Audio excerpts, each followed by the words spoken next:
get going with Coach Smart. Coach, if you have an opening statement, go. If not, we can just start with questions. We're starting practice 7 today, so excited about where our group is, and I've been really pleased with the work we've had, and hoping we can stay away from the injury bug and just keep getting better. So now we can take any questions you guys got.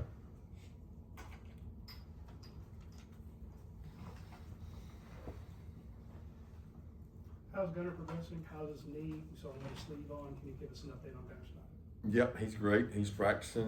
He had a little off-season injury in our workouts, but he's fine now. He is limited a little bit the first couple days, but he's out there competing, doing a good job, focusing on things he needs to improve on, and compete with those other guys. So I've been really pleased with Gunner. Could we talk about the offensive line a little bit? And how was we all know the main characters, so to speak. Who are some of the guys that are kind of developing right now and kind of showing you that, they may be ready for a little bit of role? Well, it's a great competition. I mean, you look across the board, we're getting 3 groups, 15 guys, a lot of reps. Sometimes we rotate some other guys in there, and everybody's at a different spot. We talk about it all the time. Your race here is not a sprint, it's a marathon, and each group has things they got to work on, each player does, and the guys are developing at those positions. They're working hard. We're changing up groups. We got 3-4 guys rolling in at center, probably 7-8 guys rolling in at guard, and 6 or 7 guys rolling in at tackle, all competing for time and reps, and I'm pleased with that group. I mean, nobody really sticks out. They're all working hard, and they need to, because that's an area that we have to improve in, and you gain depth through these practices. So I'm really pleased with the energy and effort they've done. They've done a good job. We're challenging them to cover down a little better and run by and pursue the ball better, but they've had good energy at practice. Yeah, Elijah Griffin did a lot of things for you guys last year. Heading into his second season, where do you want to see him maybe add to his game more and help you guys on the defensive line? Yeah, disruptive, twitchiness, giving him opportunities to move and beat guys with his quickness and make plays in the backfield. He's very strong for his age. He's very quick for his size, and just being unblockable is what we'd like to see, and playing with a high motor and a destructive attitude. And those are things that are going to make us better up front. The harder he is to block. I mean, the one trait that I think I've always found in defensive linemen, and I tell the players this, is, are you hard to block? And people that are hard to block, number one, they usually make a lot of money, but number two, they also cause a lot of disruption. So he's growing into that. I wouldn't say that he's that yet, but the better he gets, he's got the capabilities of being an elite player. Kirby, what's been your impression so far of Caden Prothrow, and what does he bring to a position where obviously you guys have seemingly some pretty good talent? Yeah, he's a guy that was kind of half semi-receiver, semi-tight end, and most of those guys coming in they weren't asked to play a natural tight end position in high school. And Fogel, those guys, Lincoln, have all done a great job with Prothrow. I think Coach Hartley, Coach Lilly, Mark Johnson, they all coach those guys, push those guys, develop those guys, and he's got a ways to go to be physical enough to play in our level, down in and down out. He's a talented pass catcher. He's a large target. He has some twitchiness and quickness to get away from press and get off of press, and we're going to keep trying to figure out what it is all those guys do best and where they are in their progression. And I'm just proud of their attitude and their work ethic right now. Coach, what has been your impressions of the quarterbacks after Gunner and Hezekiah, Bryson Beavers, and the Ryans? What's been your impression of them this spring? All doing a great job. They're been able to get some reps. We're doing a lot of work around practice to spot, to guarantee extra 7-on-7 time. I don't think you get better at the quarterback position without reps. So we've been pouring into those guys, and we tell them to value every opportunity they get. So many teams across the country can't get the reps we can get from a volume standpoint because they don't have the depth and the pieces. And all those guys are getting quality reps, quality work, growing in that room. In between practice days, they're getting 20, 40 reps of walkthrough, position meetings, extra. So, I mean, when you talk about Buddha and the two Ryans and Bryson, all those guys, I'm pleased with where they are and need them to keep growing because they're going to get some live looks and some scrimmage looks here coming up soon. We're going to talk to Nate and Chauncey soon. Curious kind of what is the next stage of growth for them after contributing last year, and how can it help you guys as an offense to have their experience back for 2026? Yeah, leadership, experience, third down. They don't have a lot of experience, so catching the ball out of the backfield, being better receivers, blitz pickup schemes, yards after contact and breaking tackles. That's essentially what a back's measured by is what do you get that the offensive line doesn't get for you, and that's how you become elite. Kirby, I wanted to ask about the two transfer safeties that you brought in. One, Jamarly Riddle, what's his status being able to get out onto the practice field? And then with Khalil Barnes, how's he acclimating from Clemson? Yeah, Khalil's been great. He's taken a lot of reps at both safety and star. He's very wise, very knowledgeable, very instinctive. All the things that we heard about him have been true. And Jamarly's not been able to do much. He's still coming off a significant injury. He's doing our walkthroughs. He's in our, mentally in our reps. We've got him mic'd up and making calls and basically playing the game without playing the game. But he hadn't been able to physically do a lot. I'm gonna ask you about two offensive linemen specifically. The John Jackson, as big as he is, but didn't play in high school. We saw him get a start last year. How's he progressing? And what made you stick with Zachy Helton through his medical issues? He said that was one of the biggest reasons that he came to Georgia was you guys still recruited him even after his issues. Yeah, and I'll correct you like you did me. It's Zakai. Z is a lot easier way of saying it. Basically sticking with him was easy because he was a high character, high effort, great program, high school program he played in. What he put on tape spoke volumes. So it was a concern of everybody when he was lower on his weight. I don't think anybody would tell you, not truthfully, that they weren't worried about it. But we've also seen kids be very successful here with Crohn's and do things right and control their weight once they had a management plan. And he put that in place, and he also put a lot of really hard work on tape. And he came to camps. I mean, he's a worker. He's tough. He practices hard. He's a bright kid to be around. He loves practice every day. He's always smiling. He's a joy to be around, and just have a lot of respect for what he's been through as a kid to grow and mature. And he's seen some things people haven't seen, and he's hopefully going to be able to help us when he's fully developed and ready to go. Ja has been working really hard this spring, playing both tackle spots. When he got here, he was a work in progress. He was a size potential guy, but you don't just go play tackle and walk out there and be natural at it, especially when you had played for 4 years of high school. And so he's had to condition himself. He's had to callous himself in terms of contact toughness. It's a very physical position and physical game.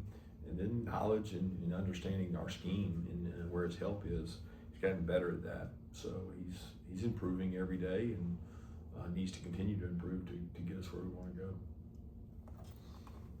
Yeah, sort of two questions on Isaiah Canyon here. One, how is he sort of doing physically as he makes the transition from Georgia Tech? And then two, he played with Rayshawn and Isaiah Gibson down at Warner Robins. It's not the only transfer you guys brought in that had played with guys in high school that were already on his team.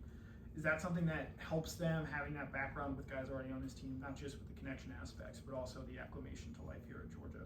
Sure, I think it helps having teammates being from the state, played against a lot of kids on our roster. He's a Georgia kid, so he's been around it. He's dealing with an ankle injury right now. He's been out for a day or two. He sprained an ankle. It's nothing real serious, but he's dealing with an ankle injury, and we'll get him back out there as soon as we can. Yeah, Coach, I'm not sure if you saw, you had a moment from practice kind of go viral earlier this week of you talking about a rep between Amaris and Elias. When those things go out into the general public and they kind of create whatever narrative they want, do you guys ever view that as a positive or a negative, in that you can, can be used as a motivating factor for some players, or is it something you'd rather just keep in-house? Yeah, I don't really worry about it much. I saw it, most people send it to me, but it's not something we put out. It's something somebody else, captured and put out. So I don't worry about it. We don't practice indoors. I don't worry about what other people think about our practices and what they do. I mean, I'll say this, that play in particular, he actually slipped and stepped on somebody's foot. So it's probably not a fair assessment of him, because when you step on somebody else's foot and slip, sometimes you get your ass whipped, and then sometimes you just slip, and you're not allowed to slip. But it wasn't as bad as it seemed, certainly, but I don't worry about it, because there's a certain level of toughness it requires to play football, and that's all for you guys to worry about. Y'all like to capture things and put them out and make them a big deal. We do this every day, so. Kirby, how excited were you when you were able to bring Robert Edwards in to join your staff, and just the impact he's already kind of having with some of your backs? Yeah, Robert's a guy that I have a tremendous respect for. I think he embodies what resiliency is. He is a tremendous person. He persevered so much in his career, not only his career here, but his career post-college. And these young men sometimes, they want to emulate the guys that played here before them, the guys that played in the National Football League, and they don't realize that your career can be, one injury away. And Robert's living proof of that, and he overcame his and came back and had a successful career. And he wants to pour into these young men just like we do as coaches. And who better to do that than somebody that has a track record of overcoming things. And he's here for the players to assist them, and I think that's a big draw. Coach, obviously you guys are without Drew this spring. How much have Malachi and Cortez kind of grown up this spring, and what have you guys been able to put on them? And what's the other thing you're talking about physically this spring? Yeah, Malachi got a lot of reps last year, so did Cortez. Cortez dealt with some injuries. Malachi dealt with some injuries. They both battled back. They're both doing a good job this spring. Walt Claire's working in there. Zakai's worked in there. We've got a lot of guys working. You can't have enough centers in terms of being able to snap the ball, communicate. Peegler works in there. So, we're developing those guys. They also are repping at guard, because you can't be a one-position guy, and they're getting work at all positions. Yeah, you guys have a strong tight end room. What does Elias Williams have to do in his second year to sort of carve out a bigger role for you guys at tight end? I think understand, each play, it's dynamic, what's going on around him. Use his size and use his quickness to become a little more twitchy, to be a receiving tight end, as well as a physical and dominating blocking tight end. He's a weapon on the perimeter because of his size, but he's also a weapon on the interior because of his ability to strike and roll his hips, and really good athlete. So very pleased with that group, and they got a great competition going on in that room, like a lot of rooms, to compete for playing time. As you guys are nearing, midway of spring practice, where are you seeing offensively in terms of the goal of being more explosive? Are you seeing that on a day-to-day basis? Sometimes, like when you have a 100-play practice, there's explosive plays and there's not explosive plays. So I don't know that I've ever been through a spring that we weren't explosive, and I don't think I've ever been through a spring that we were explosive enough. Yeah. So we're probably somewhere in the middle, Mark. Beyond Gunner, though, how do you guys become more explosive with your skill guys? What are you teaching them? What do you mean? Because you had brought up Gunner when someone asked you in the first press conference about, it's partly on him, and obviously he's only one player on the offense. What do you need to see from your wideouts, your running backs, your offensive line, your blocking downfield? Everything you just said. Blocking downfield, making holes, making plays. I mean, I don't think being explosive is real complicated, right? You got to throw the ball. You got to catch the ball. You got to protect the passer. You got to block downfield. So we're going to get plenty of opportunities to be explosive. What do we have to do to see it? We got to execute it. You got to go do it, right? You got to beat somebody in some kind of way, and that whether it's physically, schematically, fastball, perimeter. I mean, there's like a million ways to be explosive. We just, I think everybody in the country wants to be more explosive. That starts with us. Along those lines, obviously, saw what the offense could do when you had Bowers and McConkey and then Branch last year. How do you need some players, some receivers and tight ends to really elevate and really pop this year in order for you all to be as explosive as you want to be? Sure. I mean, I think we need somebody to pop every year. I mean, who's going to be explosive if it's not them? right? Like, when you look at explosive plays in college football, it's your skill players, right? So have you ever seen a team be explosive without explosive players? I doubt it. And our explosive players in the past have been Brocks, Lads, Dylan Bells, Zach Branches. Like, those are explosive players. And you want to get your explosive players touches, and sometimes that's created through scheme, and sometimes it's created through your personnel and your talent level. What kind of impact have you seen Coach Knight have on that group of outside linebackers? Obviously, you guys had a younger group that, got to play a lot last year. What have you seen out of those guys this spring? Still early. He's still developing a rapport and a relationship with them. I mean, I enjoy watching him work.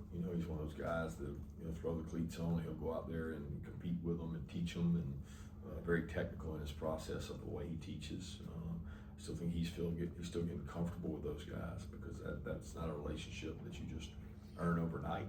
He's still earning their trust, and they're still earning his. So it's a two-way street that I'm very pleased with where it is. Yeah, it was reported in the offseason that Nate re-signed to be back at Georgia. Was there any concern you had about him possibly looking to go play elsewhere, and what does having him back on this team mean for you guys this year? Yeah, almost every player re-signed, so that's not like a big deal. That's a big deal to you guys and all that. Like to get a player to stay, they typically do re-sign. So I'm very pleased with where Nate is. I'm happy with his progress. I'm happy with that room's progress. We got to break some more tackles in there. We got to find some guys that can play on third down. Sticking with the theme of asking you about two guys, can you tell me about Craig Dandridge, what you've seen from him, the freshman wide receiver, and your transfer out of Kentucky, Dante? Yeah, both guys extremely hard workers. I thought they had really good off seasons. Dante's in a completely different spot than Craig. I mean, he's older. He's been, I think his fourth year or fifth year. He's a senior. He's extremely physical, tough, strong, really quick feet. Can get in and out of the hole. He's had some explosive runs where he bursts through the hole. He's had some times where he's still figuring things out for us because he's learning verbiage and things. But he's a confident vet. He's a very reliable guy. I'm hoping to get some play out of him on special teams and also at running back. Craig is going through what mid-year freshmen go through. He's very intelligent. He picks things up really well. He's physically, he's not going to be able to go out there and dominate defensive backs right now because he hasn't been in the weight room long enough. He hasn't been asked to go out there and kids that are 3 and 4 years older than him go over there and dominate them. But he's made some plays in the passing game, and that's typically where as freshmen you can find a skill set that a guy has that can run and catch, and he has that skill set, and he's worked in the slot some, and he's working outside some. He's one of the few guys that can handle multiple positions. Got time for one more question? Coach, as far as second-year players go, how's Isaiah Gibson kind of making progress? Yeah, that room, I'm pleased with that outside linebacker room. They're competing, they're growing. Those guys are getting a lot of work and reps. He's in that group. He's a high effort, really tough, hard-nosed player. He's bounced in between what we call the big end and the jack, and he's playing both those positions and helping us fill a role. And he's flashed at times, especially in pass rush, with quickness and suddenness, and I like his energy at practice. He loves the game, and he plays really hard. He's continuing to improve. Thanks, Coach. Thanks, Kirby.